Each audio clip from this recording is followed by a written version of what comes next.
Security اداروں نے وفاقی دارالحکومت میں جوڈیشل کمپلیکس پر ہونے والے خودکش حملے کی سہولت کار اور ہینڈلر کو گرفتار کر لیا ہے۔ تفصیل اس رپورٹ میں۔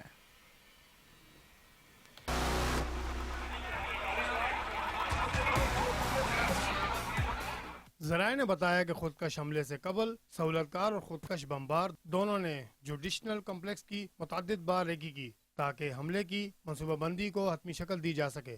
ملزمان کو گرفتار کرنے کے بعد نامعلوم مقام پر منتقل کر دیا گیا۔ ذرائع کا کہنا ہے کہ سہولت کار کو ڈھونگ پراچا کے علاقے سے گرفتار کیا گیا اور وہ راولپنڈی کینٹ کے اہم مقامات کی ریکی بھی کرتا رہا۔ سہولت کار اور ہینڈلر کو 40 گھنٹوں کے اندر گرفتار کر لیا گیا۔